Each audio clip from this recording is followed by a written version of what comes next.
1.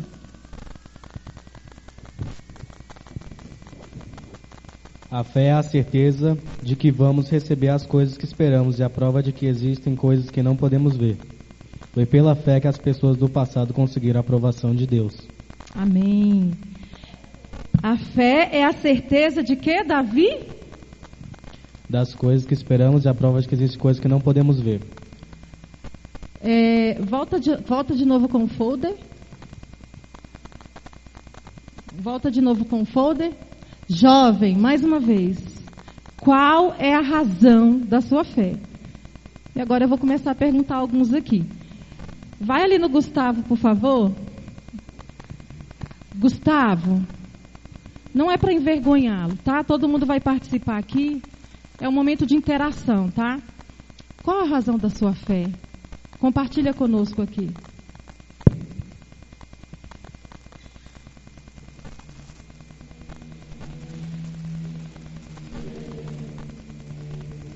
Vão se preparando que eu vou perguntar a outras pessoas. Amém?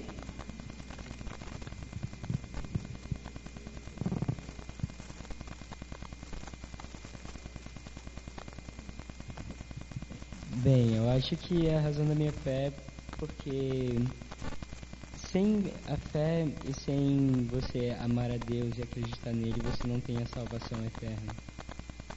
E é por isso que eu tenho fé que tudo vai melhorar. Que se tiver alguma coisa ruim, se você ter fé, você consegue melhorar aquilo. Você consegue com que sua vida corra normal, sem aquele problema. Amém. Obrigada, Gustavo. Samantha, com simplicidade, não precisa ficar com vergonha, a gente espera. Qual a razão da sua fé? Foi que nem o Gustavo falou, a salvação. A fé me faz acreditar para mim continuar no caminho de Deus e ter a minha salvação. Amém. Glória a Deus. Samuel, qual a razão da sua fé?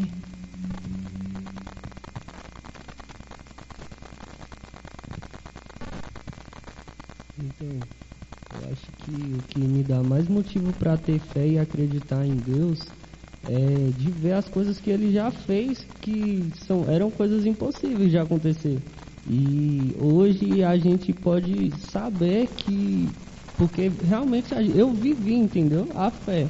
Tipo, de coisas que eu não acreditava que eram possíveis de acontecer e que só na base da fé mesmo Deus veio e nos prova, né, que realmente é Ele. Amém. Glória a Deus. Danielzinho, qual a razão da sua fé? Aleluias. Glória a Deus. Aleluias.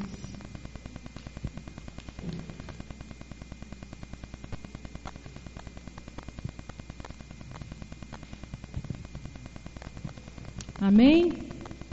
Pode ficar tranquilo, é bem o que você imagina. Qual a razão da sua fé?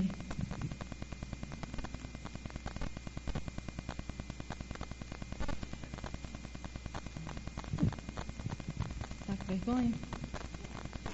Davi, fala pra gente, qual a razão da sua fé?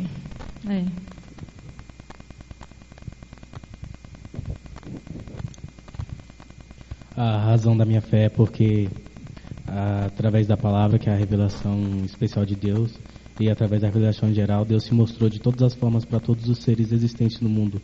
E eu apenas reconheci isso, porque Deus, através do seu Filho, também enviou Ele para morrer por todos os meus pecados e me salvar. E a razão da minha fé é esse Jesus Cristo que me salvou, porque sem Ele eu ainda estaria morto em meus pecados e em meus delitos. Amém, glória a Deus.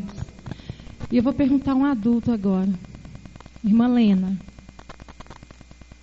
muito feliz de você estar aqui hoje conosco. Qual a razão da sua fé?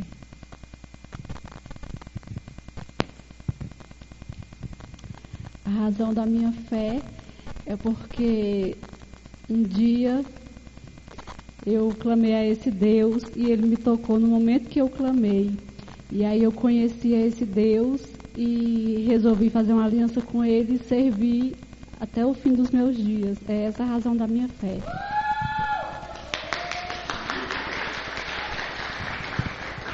Glória a Deus. Você queria falar mais alguma coisa? Amém. Olha, vocês estão vendo aí, todos vão participar desse culto hoje. Amém? Por enquanto pode sentar, Nalda, daqui a pouco eu te chamo de novo. Para a gente falar um pouquinho da razão da nossa fé e para que nós possamos entender por que nós estamos aqui hoje, o Senhor ele tem queimado dentro de mim. Eu gostaria de separar aquele grupinho ali. Eu gostaria que a Rebeca e a Jéssica sentassem aqui. Amém? Gostaria que vocês duas sentassem aqui. Algo que tem ardido, assim, vem ardendo dentro do meu coração. E é justamente o louvor que a Nalda cantou. E eu não tinha combinado com ela. Eu quero ser uma geração que faz a diferença. A razão da minha fé, a convicção que eu tenho do Deus que eu sirvo, ela tem que ser exemplo. Ela tem que transformar a minha vida a ponto de que, aonde eu estiver, as pessoas possam ver Cristo em mim. Eu tenho que ter a convicção de uma fé tão genuína, a ponto de não precisar abrir a minha boca, mas no meu trabalho as pessoas olharem para mim e falar assim: nossa, Rafael, você é tão diferente, por que você é assim? E por que eu estou falando essa palavra? Porque eu sei que nós estamos vivendo um tempo de renovo no meio da igreja do Senhor. O Senhor, Ele está levantando o povo que irá conduzir aqueles que ainda estão perdidos aos céus. E esse povo está aqui. Esse povo somos nós. Esse povo sou eu, é a Glauciane, é o evangelista Washington, é a irmã Lena, é a Maria. Esse povo somos nós. Esse povo é a geração que ora hoje. O futuro, a Nalda ministrou aqui. É o hoje.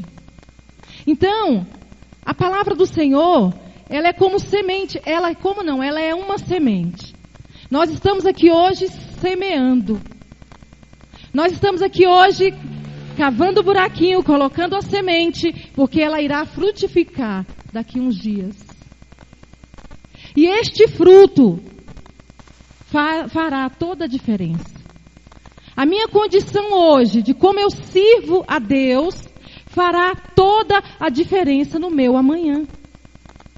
Se você pegar a história da minha geração, da geração da irmã Lena, da geração da Nalda, da Luciana, da irmã Sônia, nós somos uma geração que plantamos errado, por falta de conhecimento.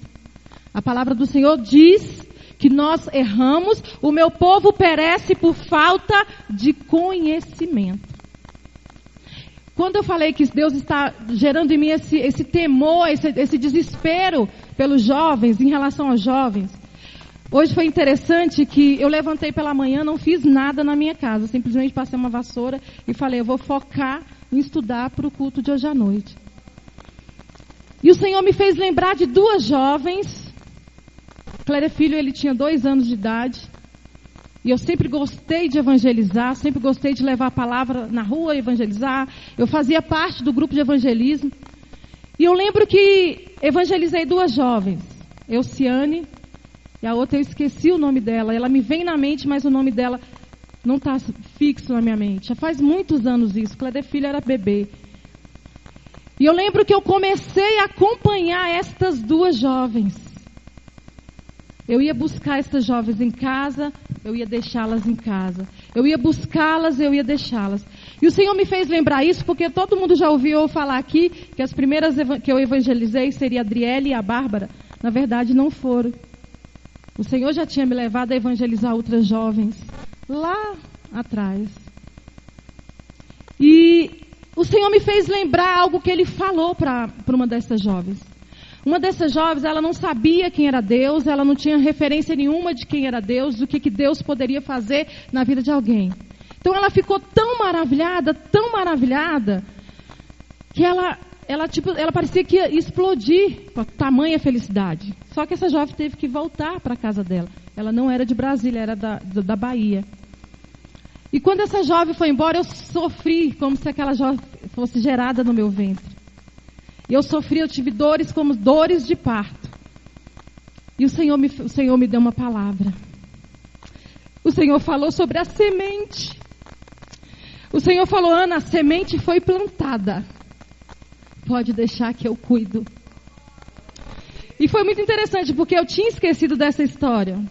E o Senhor me trouxe à memória. Por que eu estou falando isso? Porque a palavra do Senhor é semente. E ela está sendo lançada hoje para fazer a diferença na vida de vocês lá na frente. E aí o Senhor, baseado no texto que nós lemos, nós marcamos... E detalhe, não fui eu que escolhi esse tema. Eu falei para o Davi, leia, escolhe um tema para a gente fazer o próximo culto de jovens. E o Davi: Ana, vamos tirar um tema de 1 Pedro 3, versículo 15. E eu achei interessante ele ter indicado esse tema. Então eu gostaria que você abrisse a sua Bíblia no livro de 1 Pedro.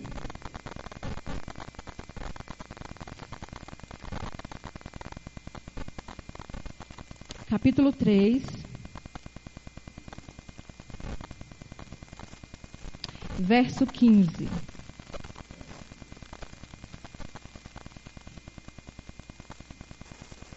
Amém? Todo mundo achou? Amém?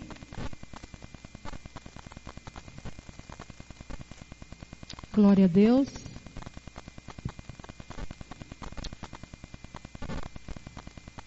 Achou, Nalda? Quem achou? Irmã, você pode ler para a gente? Deixa eu levar ali para a irmã ali. Vamos prestar atenção, todo mundo aqui, na palavra. Olha o que a palavra diz. Pode ler, irmã.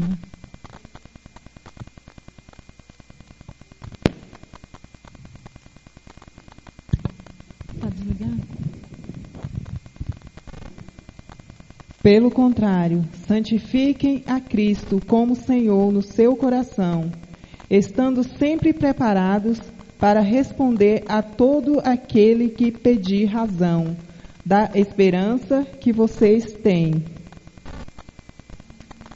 Amém? Todo mundo entendeu? Eu vou ler agora na minha tradução.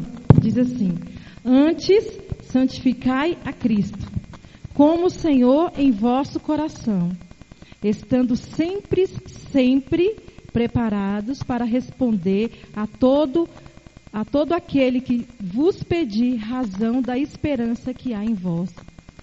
Quem é a esperança que há em vós? Qual é a esperança? Qual a esperança, irmã Ana, que há em vós? A fé em Cristo Jesus. Qual a esperança, Jéssica, que há em vós? A fé. A esperança que há em nós. Isso nos faz refletir toda manhã. Quando eu levanto de manhã, eu tenho que ter uma razão por que eu levantei. Geralmente a gente levanta pela manhã, o que a gente faz? Quem estuda, ou estuda de manhã, vai se arrumar para ir para a escola. Quem fica em casa vai cuidar de um irmão, vai arrumar uma casa. Mas a esperança nossa, ela só é aquilo, naquele momento. É só viver um dia atrás do outro, assim de forma monótona. Eu vou estudar porque eu tenho que estudar. Eu vou arrumar a casa para minha mãe porque eu tenho que arrumar a casa para minha mãe. Eu vou fazer determinada coisa porque eu preciso fazer.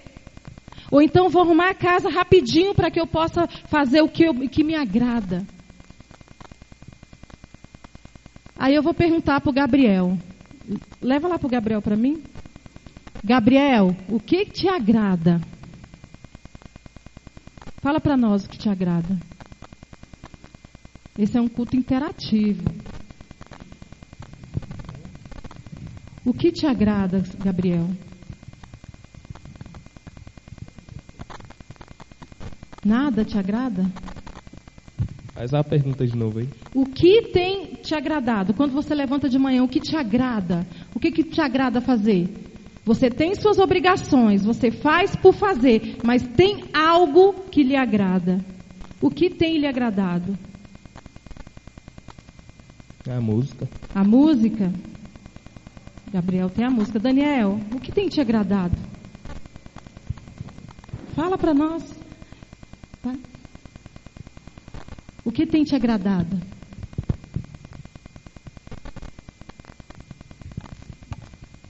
Além de estudar, você estuda porque você tem que estudar, porque você está na fase da adolescência, você precisa aprender. Alô. E o que você gosta de fazer? Eu gosto de conversar sobre a palavra do Senhor. Gosta de conversar sobre a palavra do Senhor. E o que mais? Gosto de jogar. Gosta de jogar. E o que mais? Acho que só. Só? Rebeca, o que te agrada?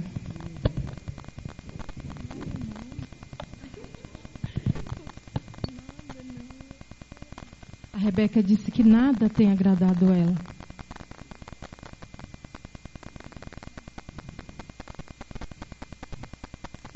Por que eu estou fazendo isso? Gente, uma coisa que a gente precisa aprender. Quando eu leio a Bíblia, a primeira coisa que a gente fala é que nós temos dificuldade de ler a Bíblia. Mas quando eu começo a colocar em prática, eu começo a memorizar aquilo que eu estou lendo, aquilo que eu estou buscando. E me faz refletir, me faz pensar. Pode sentar, Naldo. Analisando o texto, alguém liga para mim esse ar-condicionado aqui, por favor? Quando eu analisei o texto, para falar qual a razão da nossa fé, a gente precisa ter alguns significados.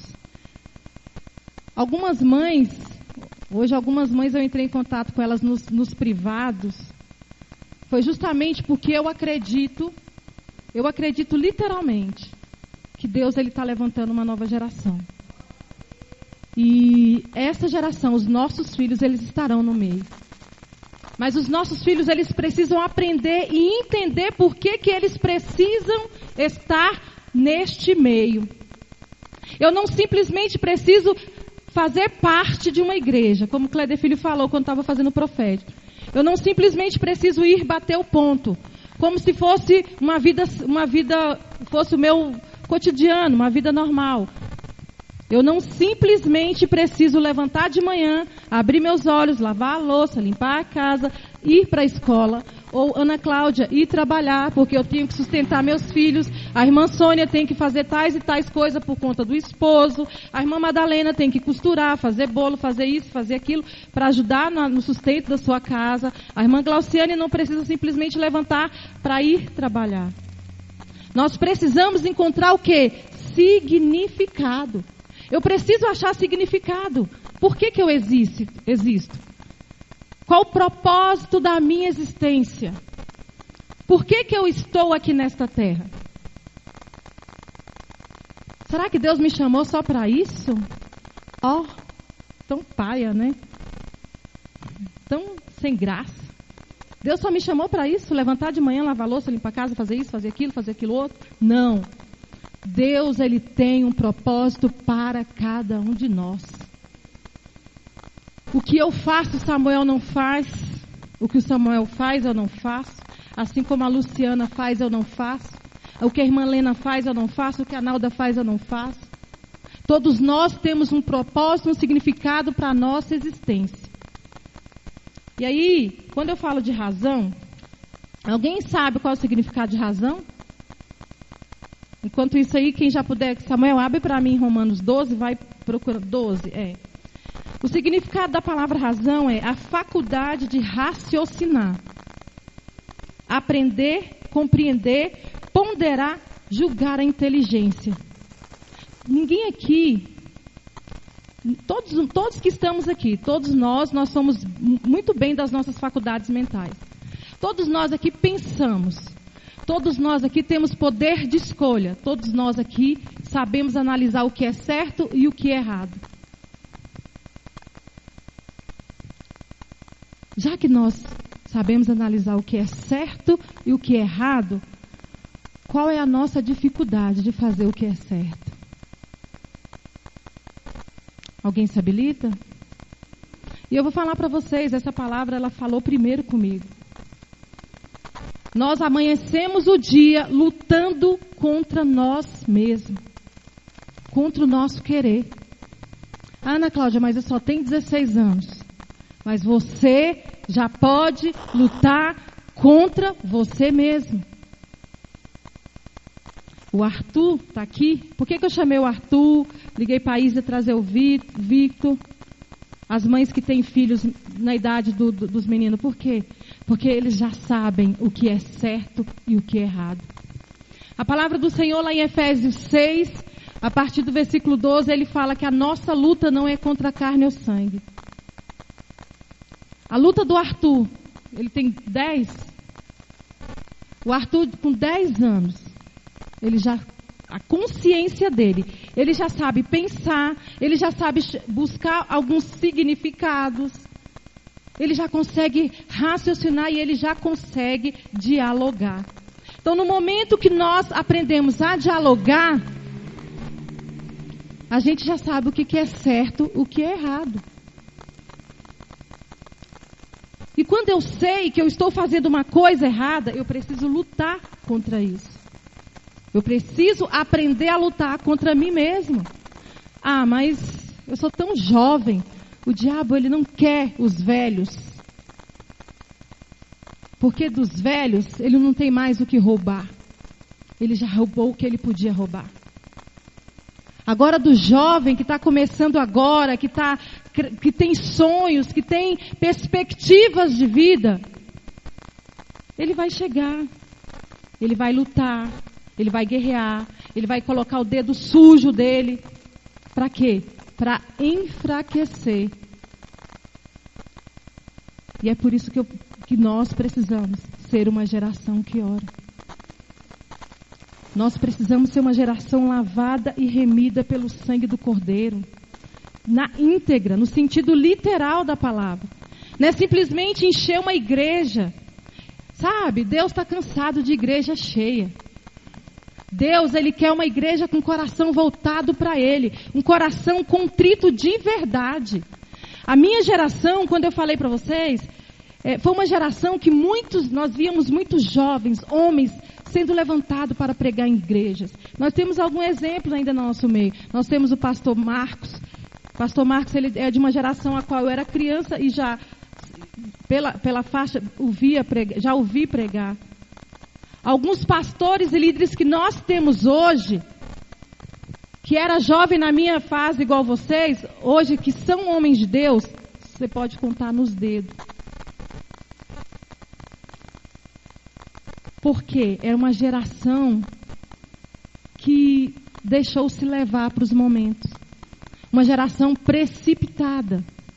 Uma geração que a maioria dessa geração colocou os carros à frente do boi. Por que eu estou falando isso?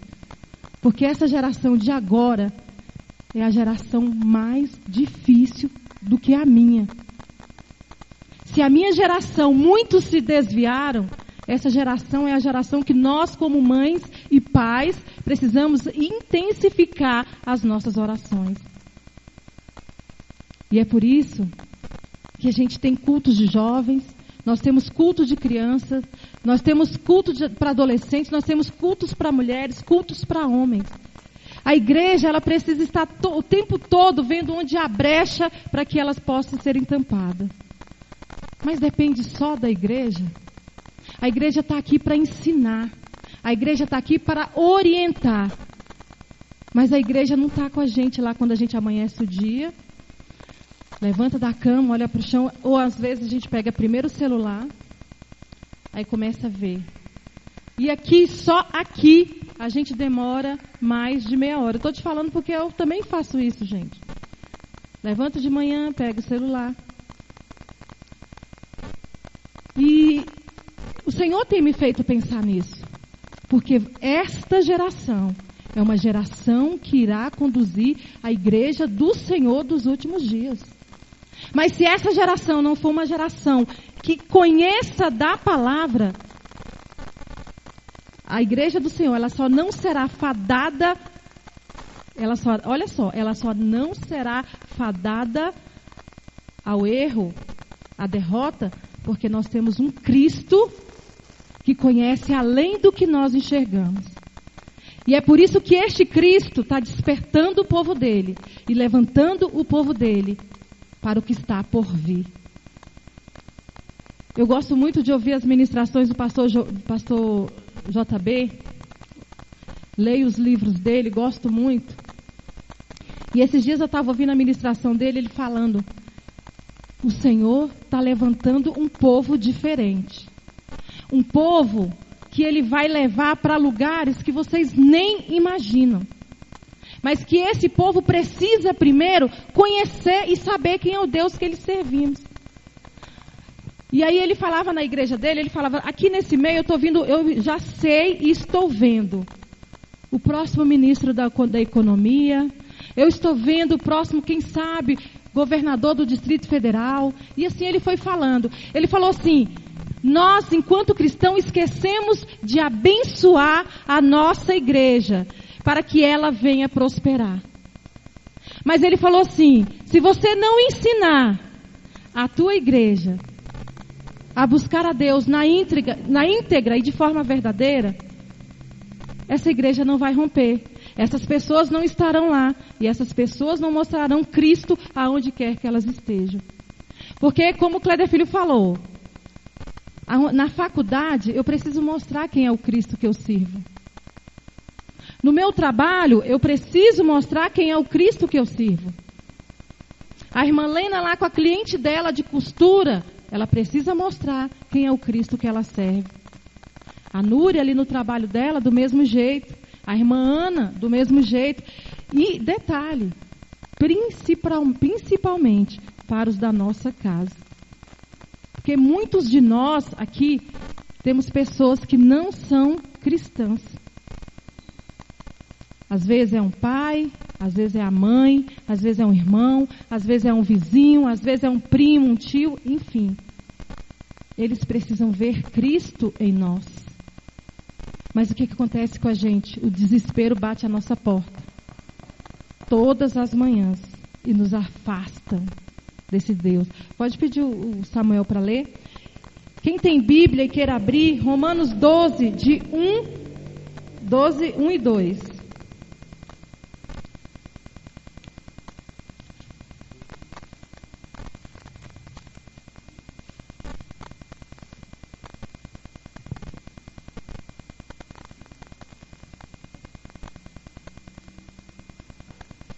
Amém?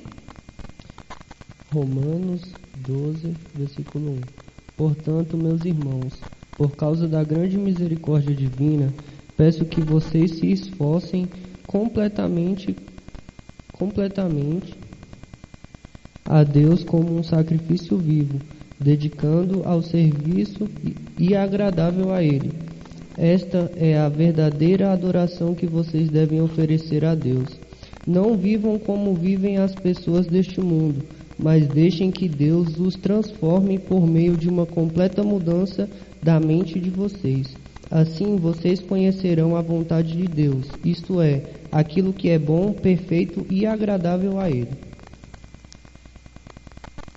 Se a gente parar para pensar, se o Senhor hoje, a gente para pensar e de repente olha assim, se o Senhor olhar para mim hoje, o que o Senhor pensará a meu respeito? Como é que eu estou sendo perante o Senhor?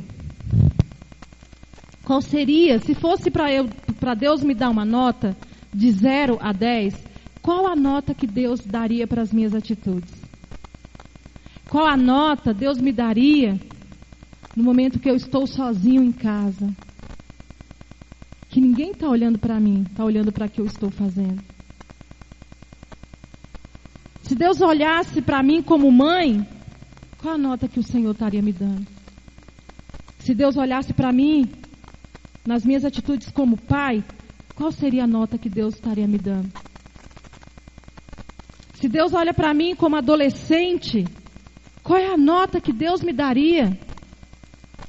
E como jovem, qual é a nota que Deus me daria? Alguém já parou para pensar? Senhor, qual é a nota que o Senhor me daria como cristão? Que tipo de cristão eu tenho sido perante o Senhor? E é tão simples, aparentemente, e ao mesmo tempo tão complexo servir a Deus. Não é fácil. Servir a Deus não é fácil. Mas nós precisamos colocar em prática aquilo que a palavra de Deus nos ensina. Eu vivo falando para vocês. Gente, leiam a palavra. Leiam a Bíblia. Gente, ora.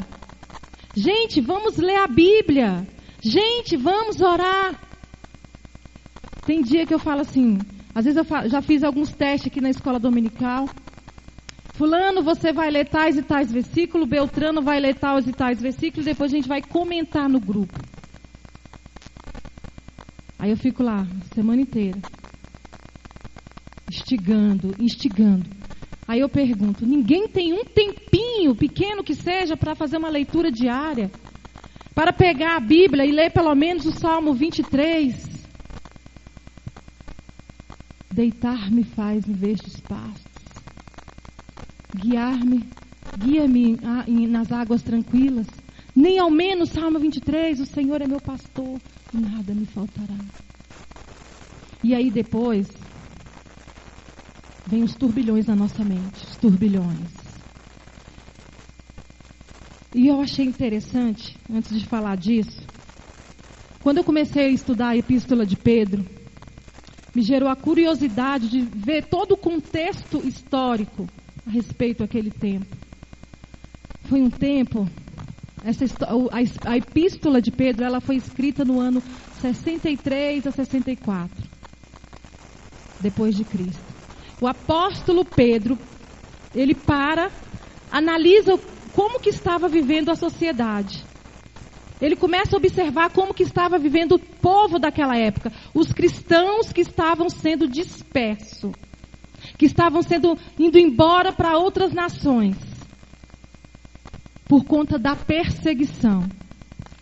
E a primeira perseguição depois de Cristo, oficial, foi uma que foi causada por Nero. Quem foi Nero? Nero foi um homem muito mau.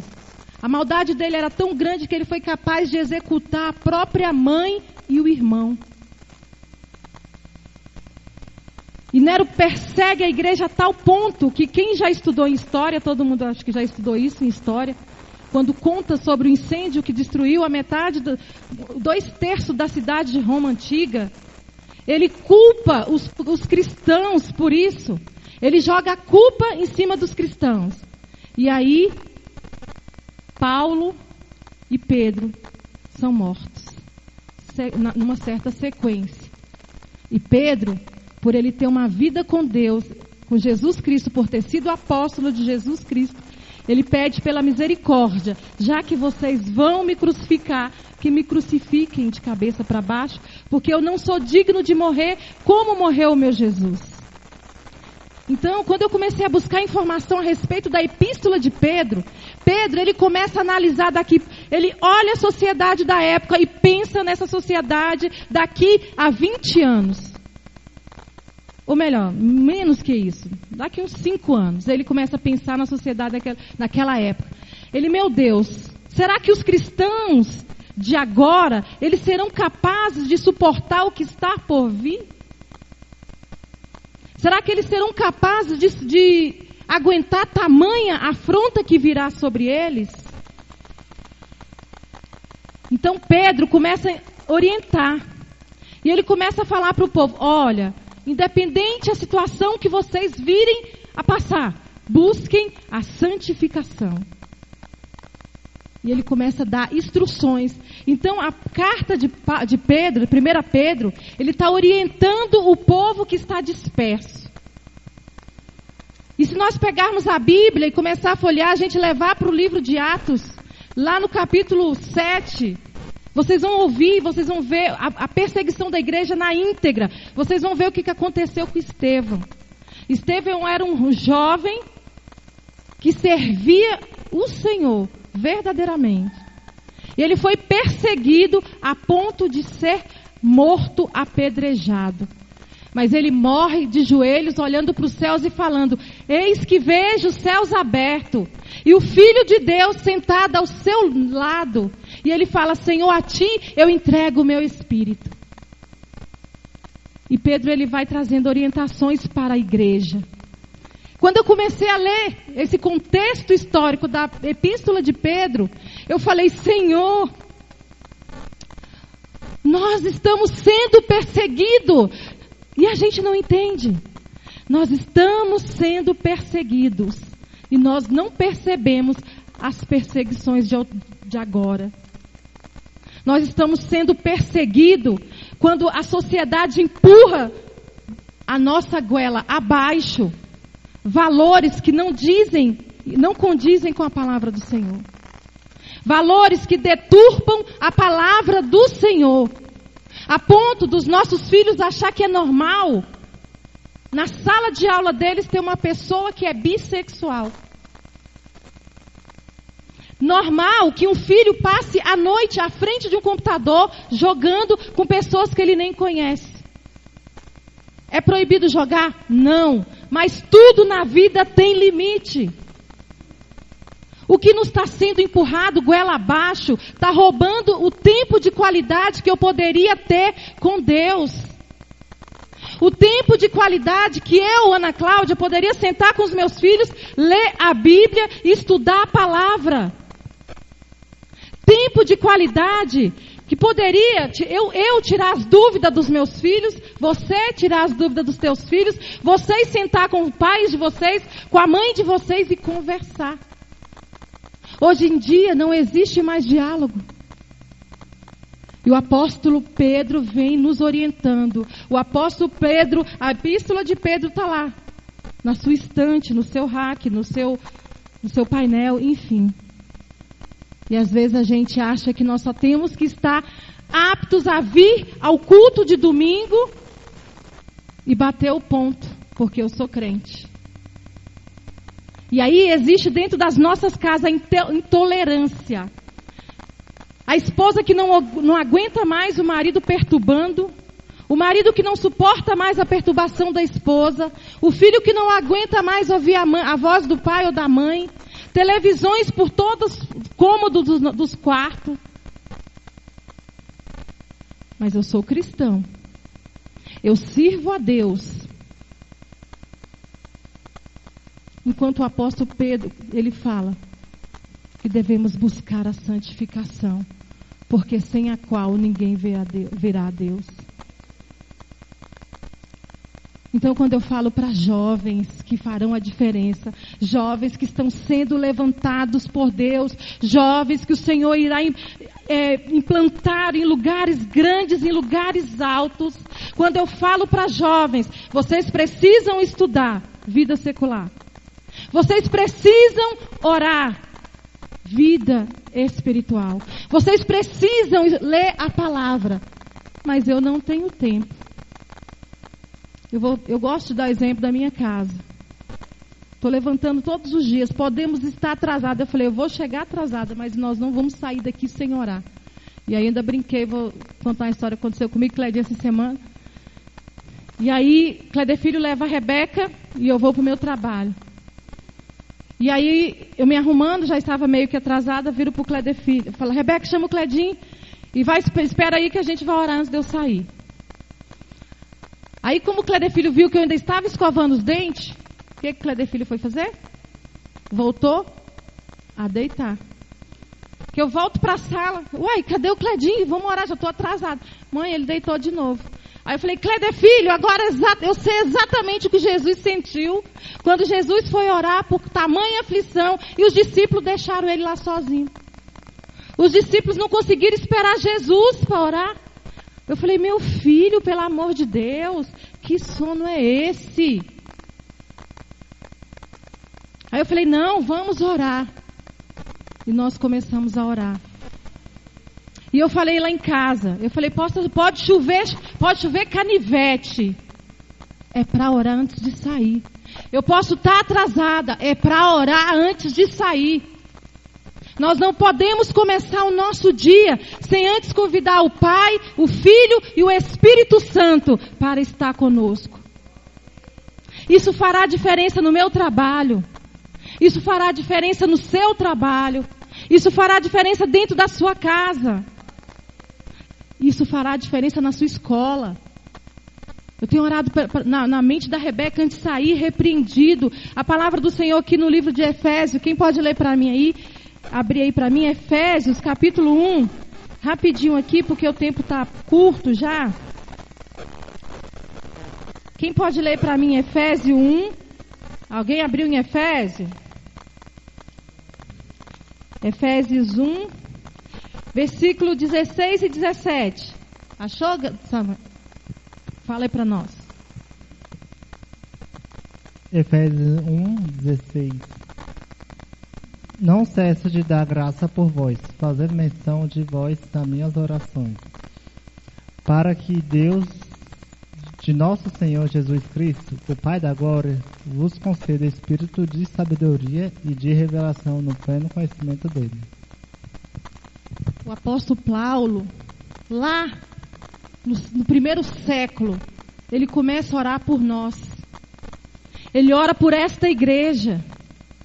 Ele ora por mim, ele ora por você, pedindo a Deus que nos dê espírito de sabedoria e discernimento. Então, todos os dias de manhã que eu vou para a escola, ou todos os dias de manhã quando eu levantar, antes de qualquer coisa, pega a Bíblia e leia um versículo que seja. Comece com um versículo que seja. Faça uma oração de 5 minutos que seja.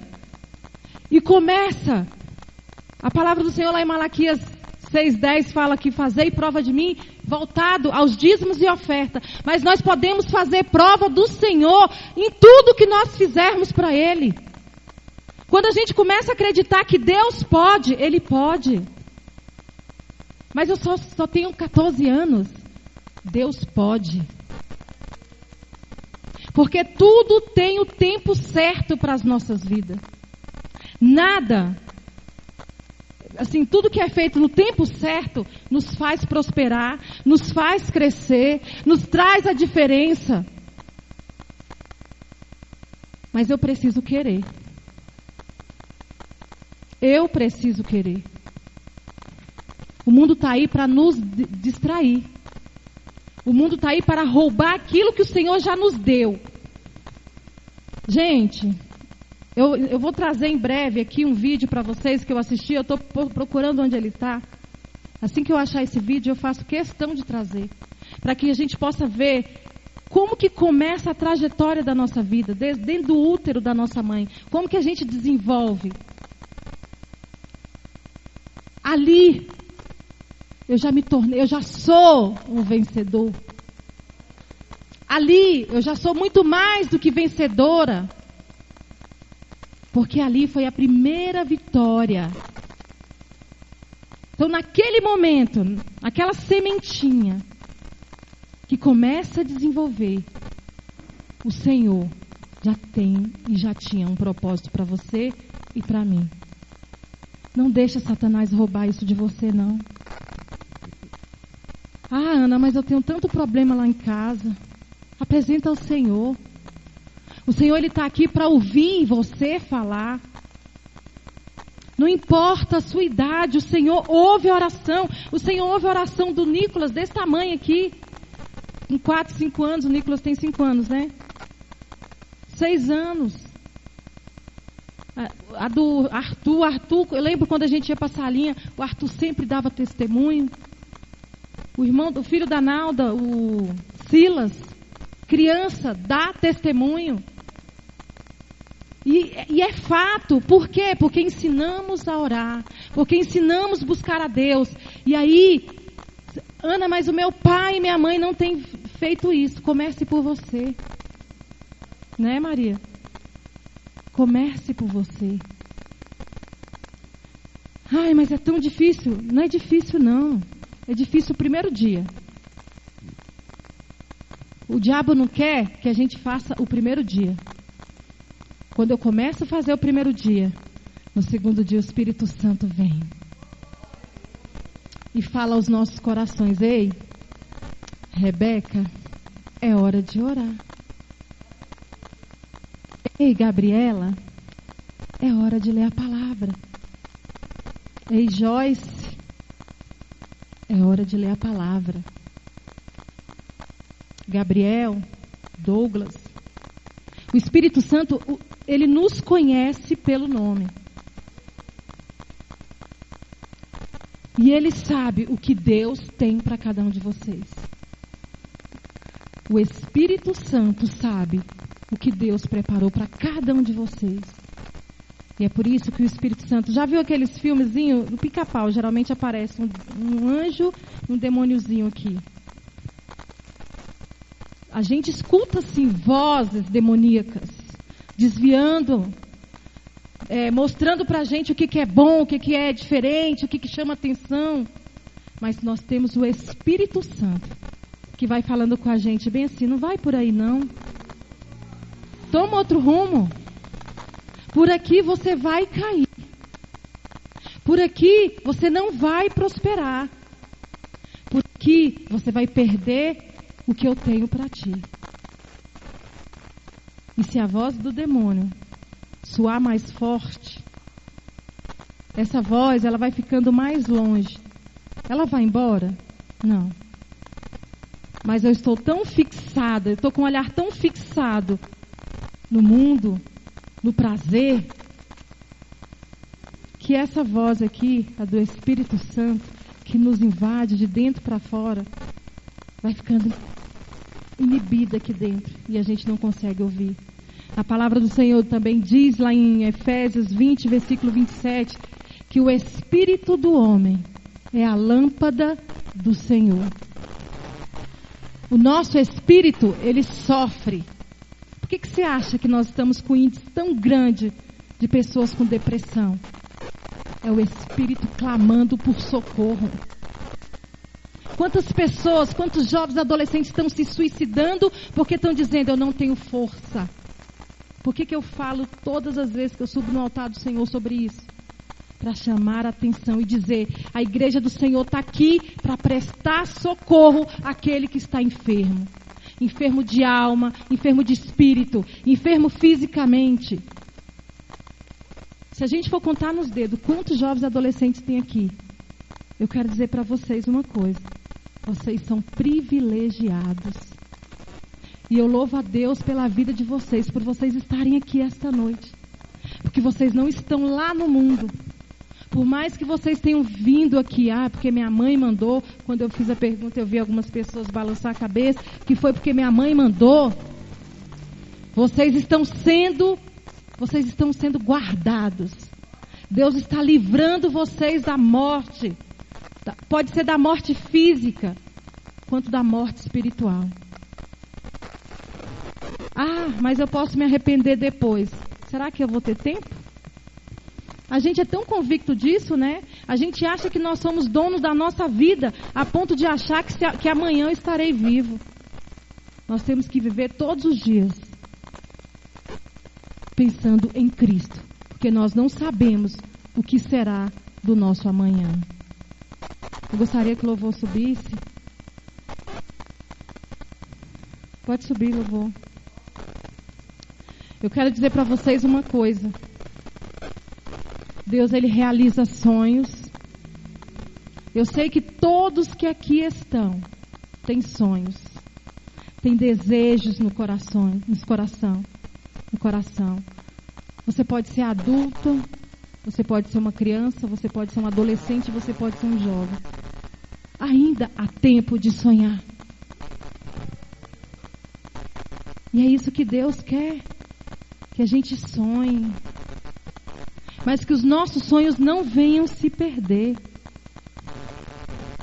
Que os nossos sonhos sejam realizados. Realizados em quem? Nele. Eu falo que esse ministério de louvor foi um sonho realizado. O Samuel e Wesley estão ali atrás, eles sabem disso. Tu também sabe, né, Manu? O sonho de que a gente vinha para o culto de jovens e adolescentes e não tinha louvor, né? E assim, quem nos ajudava muito era o pai da Glauciana, irmão Isaac, às vezes ele cantava um louvor da harpa. A gente vinha para blitz de oração e não tinha. E o Senhor foi gerando. É como se eu estivesse engravidado. O Senhor conhecia o desejo do meu coração. São aprendizes, mas é o ministério de louvor que o Senhor levantou. O Senhor. Não foi a tia Lu, não foi o pastor Gil, não foi a Ana Cláudia. Foi o Senhor que levantou. E aqui no nosso meio, nós temos jovens que o Senhor vai levantar como líderes. Em nosso meio, nós temos jovens e adolescentes que o Senhor vai levantar como esposos e esposas maravilhosas. Portas que o Senhor irá abrir em todas as áreas da vida de vocês. E que se vocês andarem com Ele, vocês vão entender o que Ele fará na vida de vocês.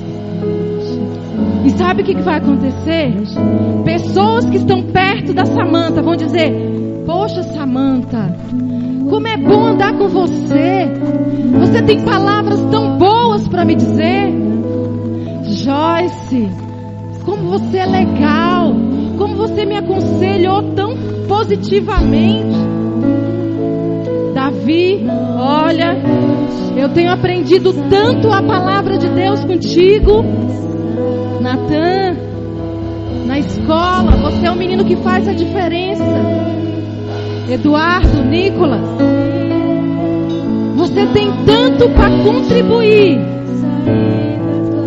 com seu jeito, assim, inquieto que as pessoas acham, mas Deus te fez assim, porque Deus sabe onde vai te usar. Ah, mas eu sou tímido. Deus vai te usar na sua timidez. Porque se Deus quisesse você de outro jeito, Ele teria feito. Nossa, Ana Cláudia, mas o meu fardo está tão pesado. O Senhor fala bem assim para você: vem para mim, eu ajudo você a carregar teu fardo. Porque o meu jugo é leve. Porque o meu fardo é leve, meu jugo é suave. Gustavo, eu quero que você faça a diferença no meio da tua família. E assim o Senhor vai levantando, vai levantando. O Senhor quer levantar cada uma de vocês. Por mais que eu não consiga lembrar o nome de todo mundo, o Senhor, Ele sabe o nome de todos vocês que aqui estão. E o Senhor não deseja que nenhum, ao sair daquela porta, se desvie dos seus caminhos. Sabe? Aquele namorado, aquele menino que eu tô olhando, poxa, aquele menino é bonitinho. Ainda não é para você. Ainda não é hora. O que é seu tá guardado. Aquela menina toda piriguete lá na escola, ainda não é para você. O teu momento agora é de estudar e buscar a Deus, para que você possa viver e comer o melhor dessa terra.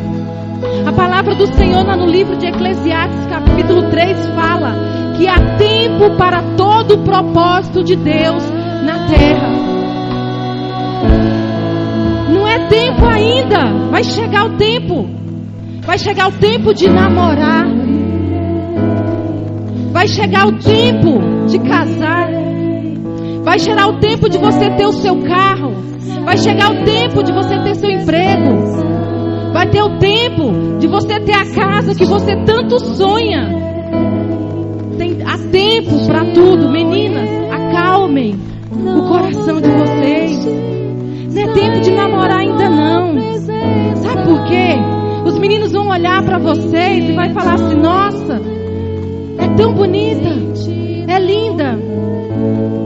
E já vem com as intenções que Deus não tem para vocês. O que Deus tem para vocês é o melhor. Não é tempo, não é hora. Escuta o que nós estamos falando. Escuta o que a Bíblia fala. Escuta o que a sua mãe fala. Vai chegar a hora. E a hora é perfeita. O momento de Deus é perfeito. Gente, para que pressa?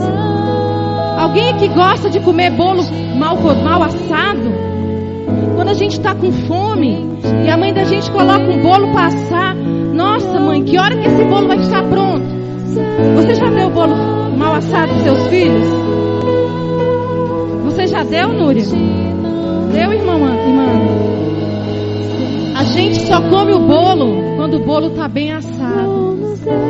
Quando o bolo está assado, ele esfriou, a mãe coloca na mesa, ela prepara o café, ela prepara o leite, ela prepara o achocolatado, e a gente come feliz e sacia a nossa fome.